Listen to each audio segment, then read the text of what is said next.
Men dream of women. Women dream of themselves being dreamt of. Men look at women. Women watch themselves being looked at.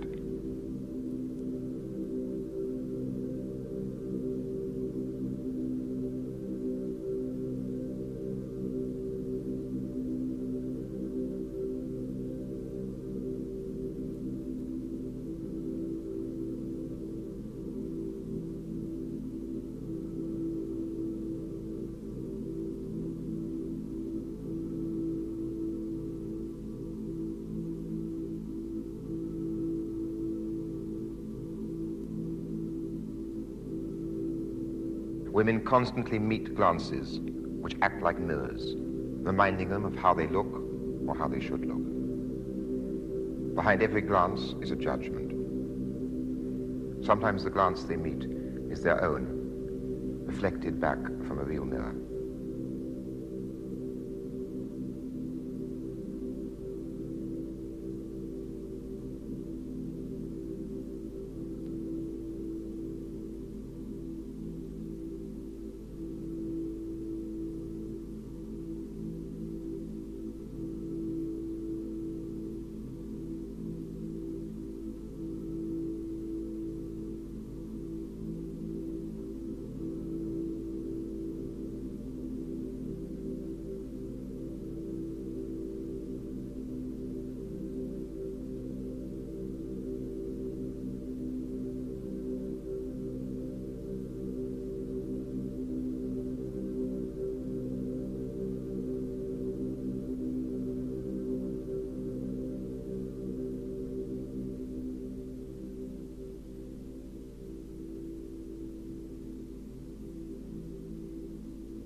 A woman is always accompanied, except when quite alone, perhaps even then, by her own image of herself. While she is walking across a room or weeping at the death of her father, she cannot avoid envisaging herself walking or weeping. From earliest childhood, she is taught and persuaded to survey herself continually. She has to survey everything she is and everything she does, because how she appears to others, and particularly how she appears to men, is of crucial importance for what is normally thought of as the success of her life.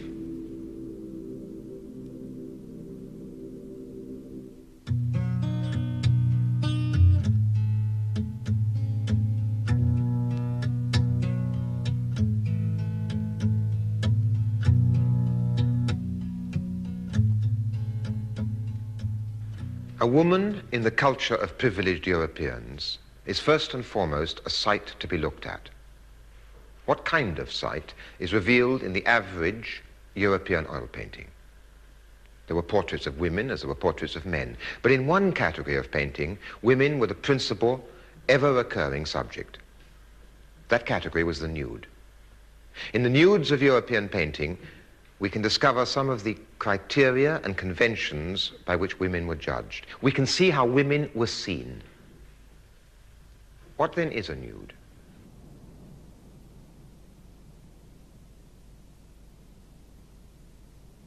In his book on the nude, Kenneth Clark says that being naked is simply being without clothes. The nude, according to him, is a form of art. I would put it differently. To be naked is to be oneself. To be nude is to be seen naked by others and yet not recognized for oneself. A nude has to be seen as an object in order to be a nude. In the European oil painting, nakedness is not taken for granted as in archaic art. Nakedness is a sight for those who are dressed. That is why Manet's painting, which really marks the end of the period I'm considering, is so profound a comment on all the works which preceded it. The story begins with the story of Adam and Eve as told in Genesis.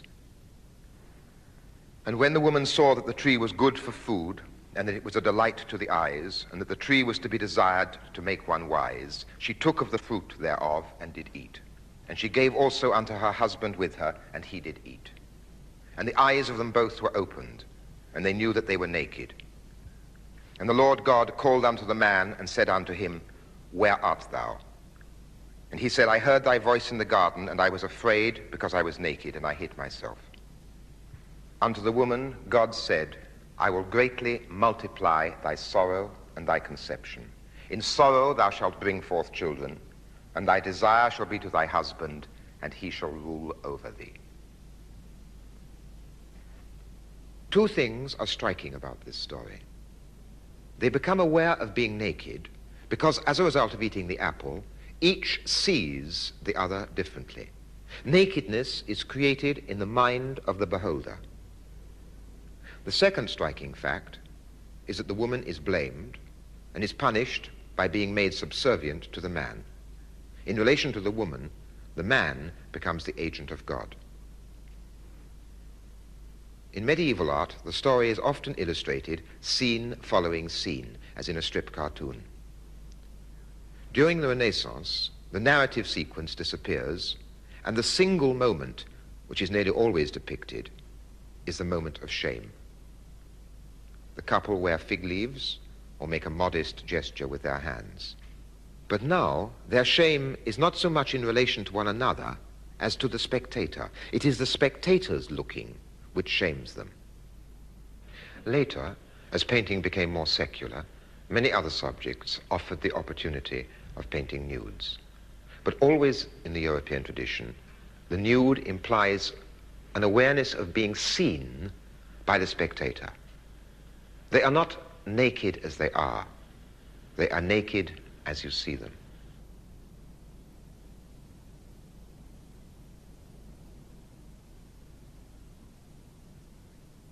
Often, as with the favorite subject of Susanna and the elders, this is the actual theme of the picture.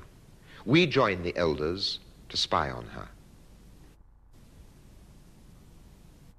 She looks back at us looking at her. Sometimes the woman, Susanna, looks at herself in a mirror, picturing to herself how men see her. She sees herself first and foremost as a sight, which means a sight for men. Thus, the mirror became a symbol of the vanity of women. Yet the male hypocrisy in this is blatant. You paint a naked woman because you enjoy looking at her. You put a mirror in her hand, and you call the painting vanity, thus morally condemning the woman whose nakedness you have depicted for your own pleasure, and thus, incidentally, repeating the biblical example by blaming the woman. The Judgment of Paris was another favorite mythological subject with the same in-written idea of men looking at naked women and judging them. Paris awards the apple to the woman he finds most beautiful. Beauty in this context is bound to become competitive. The Judgment of Paris is transformed into the beauty contest. Aesthetics, when applied to women, are not as disinterested as the word beauty might suggest. I don't want to deny the crucial part that seeing plays in sexuality, but there's a great difference between being seen as oneself naked or seeing another in that way and a body being put on display. To be naked is to be without disguise.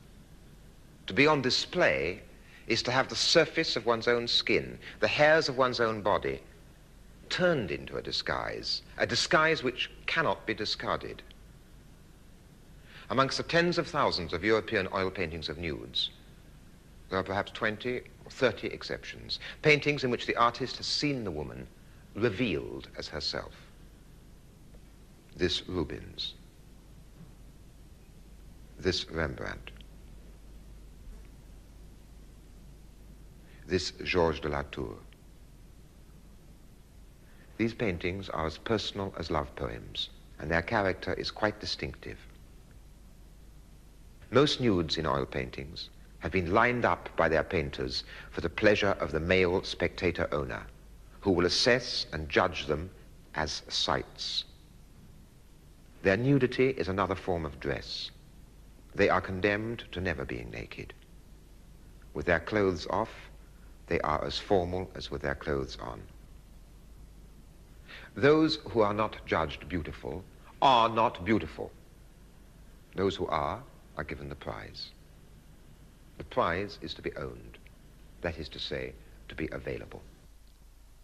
Charles II commissioned this secret painting from Lely.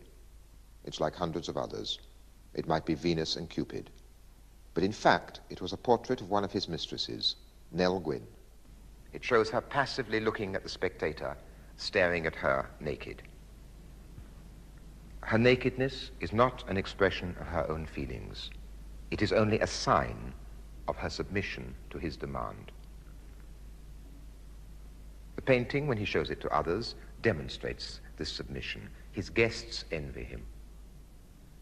By contrast, in another tradition, nakedness is a celebration of active sexual love as between two people, the woman as active as the man. The actions of each absorb the other. In oil painting, the second person, or the second person who matters, is the stranger looking at the picture. Compare the expression of these two women. One the model for what is considered a masterpiece by Ingres, and the other an ill-paid model for a photograph in a girly magazine. Or these two. Just the expression, the look. What do you see? It seems to me that in each pair the expression is remarkably similar, and that it is an expression of responding with calculated charm to the man whom she knows is looking at her, although she doesn't know him. It is true that sometimes a painting includes a male lover, but the woman's attention is very rarely directed towards him.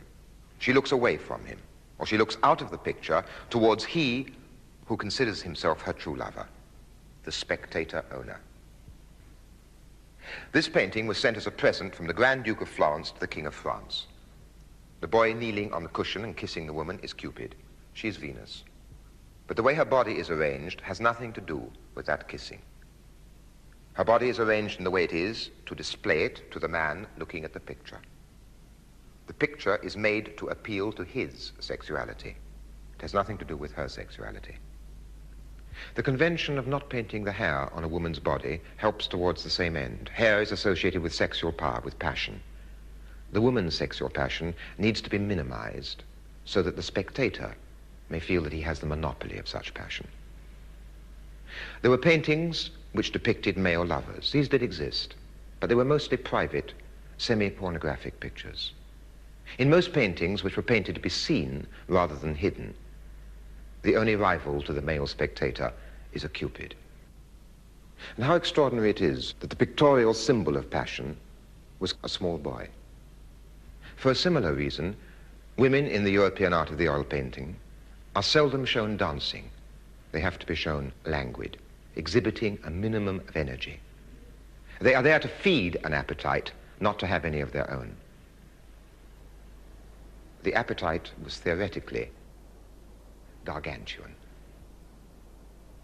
The absurdity of this male flattery, although it was not seen as absurd then, reached its peak in the public academic art of the 19th century. Prime ministers discussed under paintings like this. When one of them felt he had been outwitted, he looked up for consolation. The nude in European oil painting is usually presented as an ideal subject.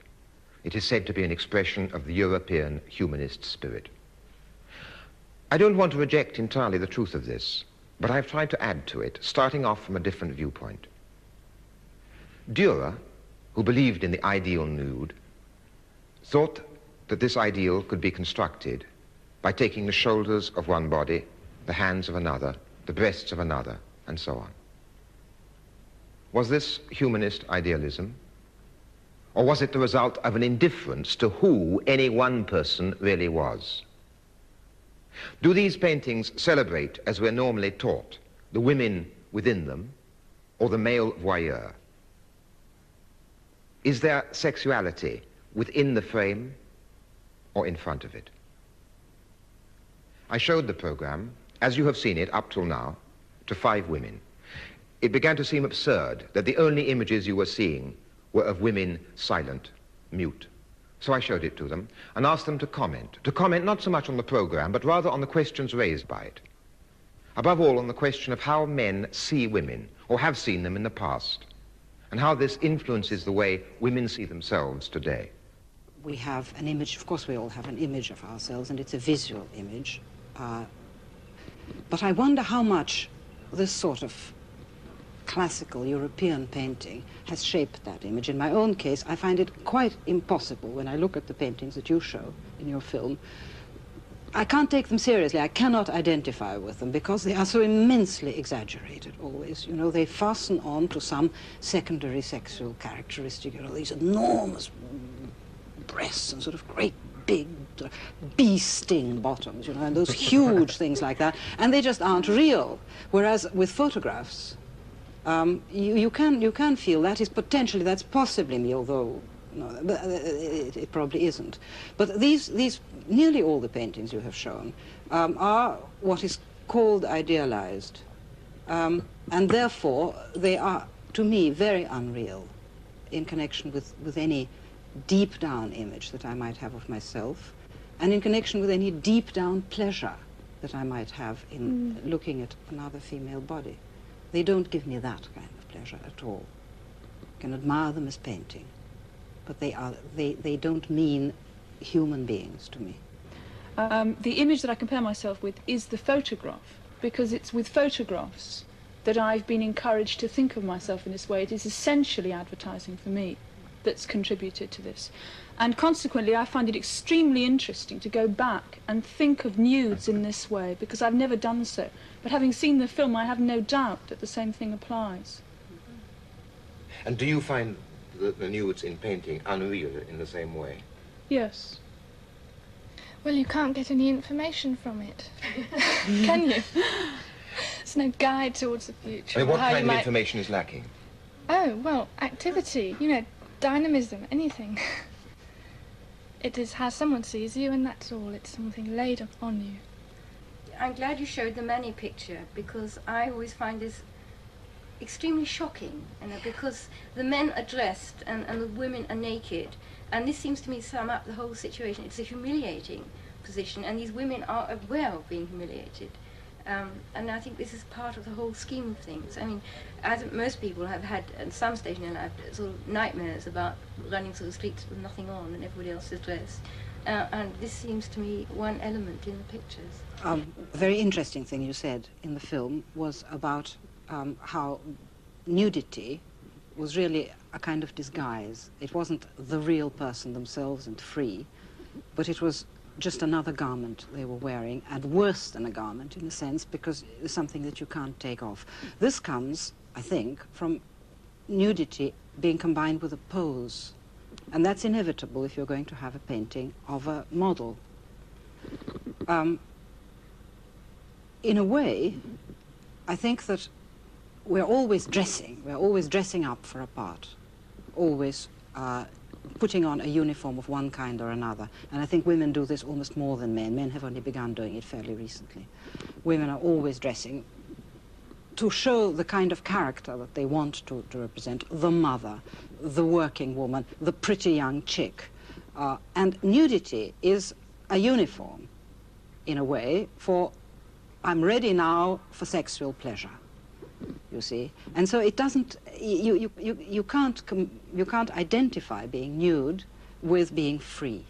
I've only just recently read that book, Histoire d'eau, which describes the way in which a woman is reduced for the sexual pleasure of the man she's in love with to a complete object. And what struck me in all that book as the most impressive image was the fact that she was told that she was never to touch her own breasts, to entirely close her mouth, or to put her legs together.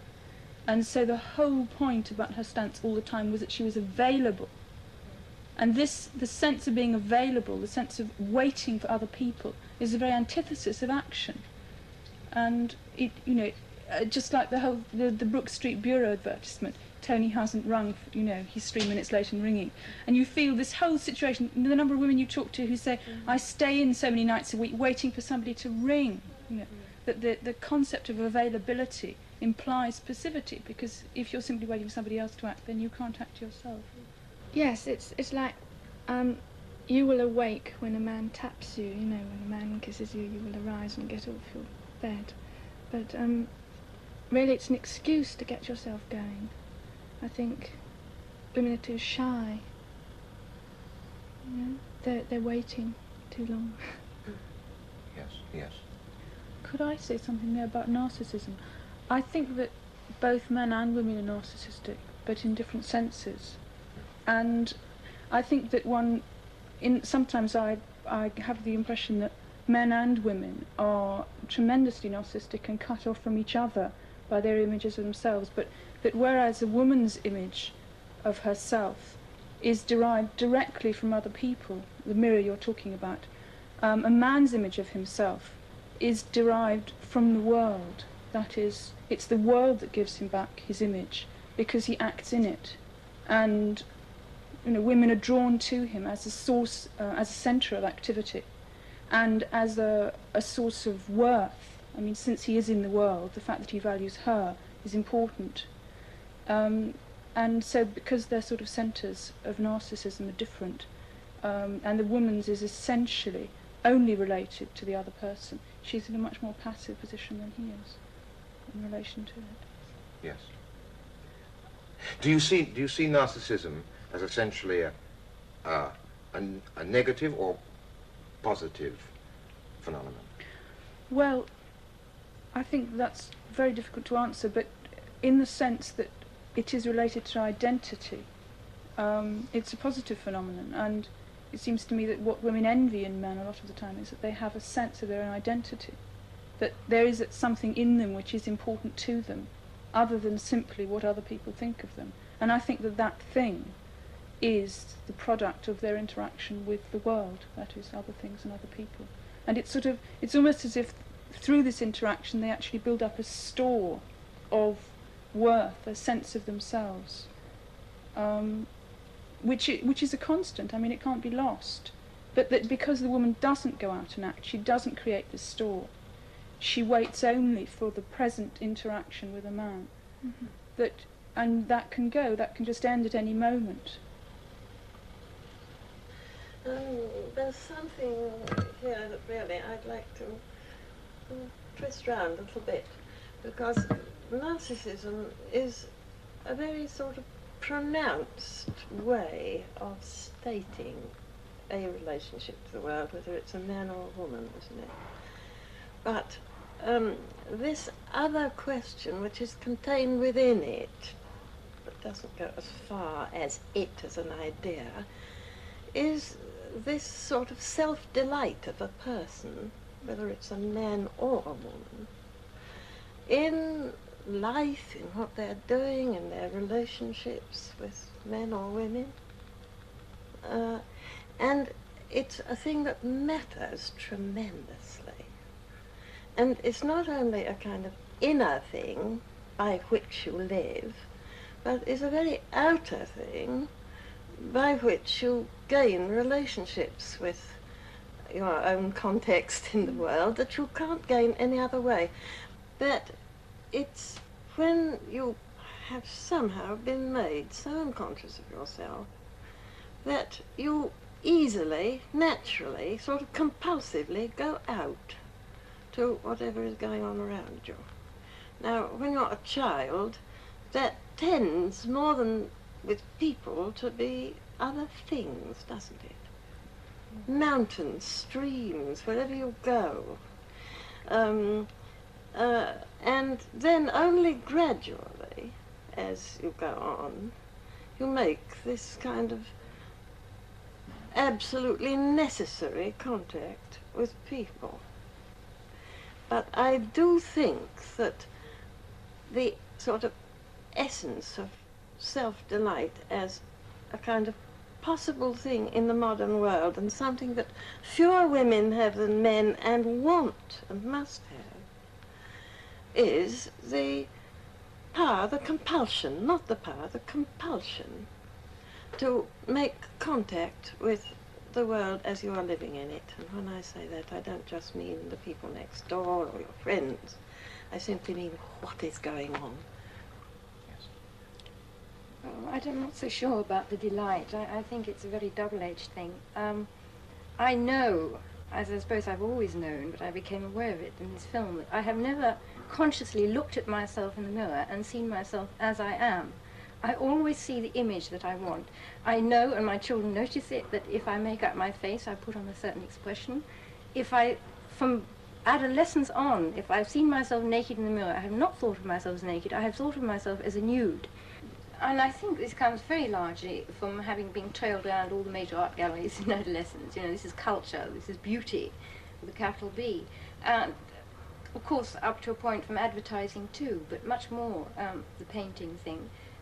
That you think the female body is beautiful. I am a beautiful object. If not, I have to do something about it. And therefore, the painful part of the narcissistic thing is, I think, the feeling of inadequacy.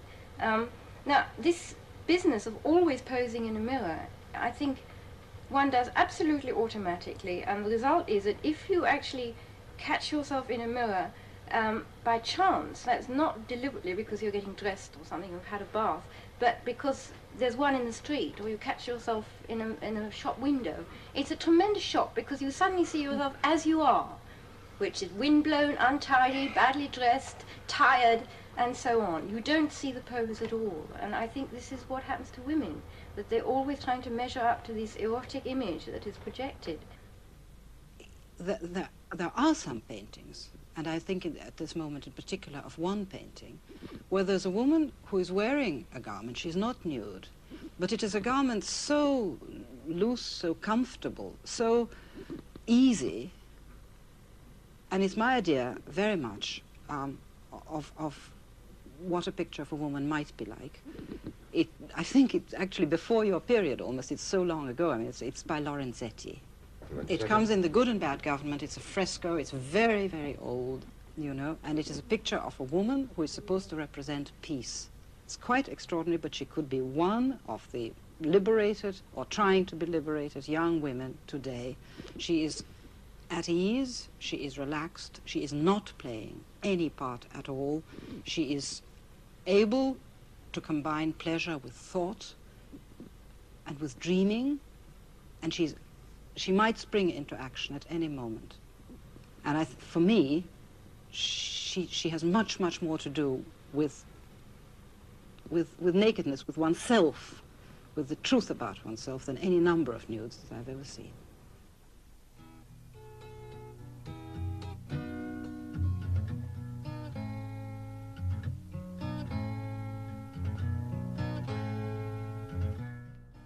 And the third part of Ways of Seeing is here at the same time tomorrow. Next tonight, Andrew Graham Dixon is at the Tate Modern for an exhibition by Max Beckman.